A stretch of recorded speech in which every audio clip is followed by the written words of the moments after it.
আসসালামু আলাইকুম। আজকে একটা গল্প শেয়ার করবো আমার লাইফের। সালটা ছিল 2019। আমি পূর্বার জীবনে পা রাখলাম 19-এর মে মাসে।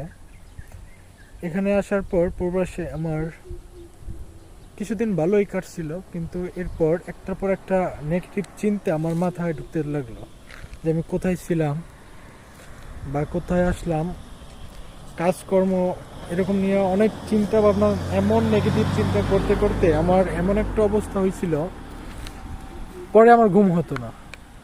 আমি একটা বছর ভালোভাবে ঘুমাই নাই, সর্বোচ্চ মনে হয় ঘুমাইছি রাত্রে 1-2 ঘন্টা, আবার ঘুম ভেঙে যেত, আবার উঠতাম।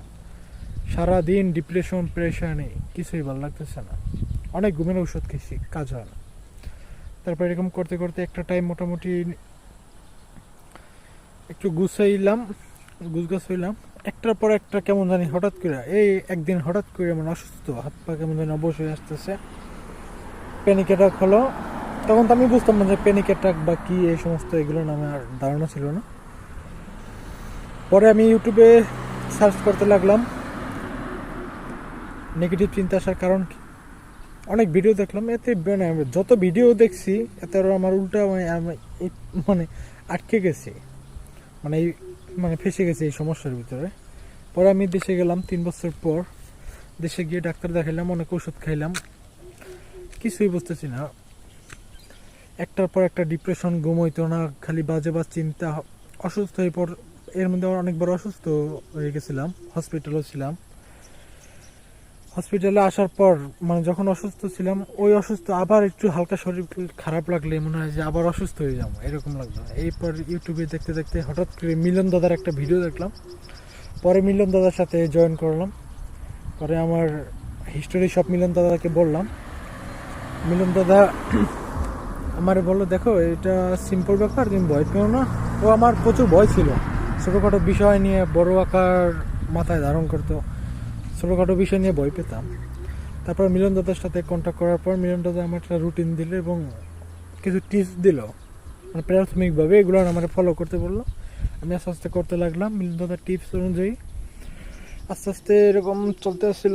হঠাৎ করে আবার অসুস্থ হয়ে গেলাম, হসপিটাল 2 দিন ভর্তি ছিলাম। এই আর ভাল লাগে না, এই মরিয়া যাম এরকম টেনশন। এখন মিলন দাদার সাথে আবার যোগাযোগ করলাম যে দাদা এই অবস্থা। দাদা বললো, দেখো এগুলো মানে তোমার নেগেটিভ চিন্তা থেকে হচ্ছে, তুমি এরকম এরকম করো। আমি ঠিকই মিলন দাদার টিপসে চলতে থাকলাম। আর ভয় পাই না, যেটা হবার সেটাই হবে, এই আর কি।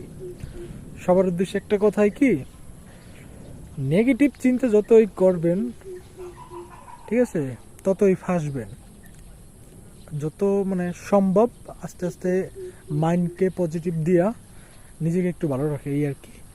মিলন দাদার পরামর্শে এবং আমার প্রচেষ্টায় সবচেয়ে বড় বিষয় কি, যারা যে ধর্মের হোক, আমি মুসলিম, নামাজ পড়ছি, আল্লাহর কাছে বলছি এবং মিলন দাদার টিপসগুলো খাটাইছি।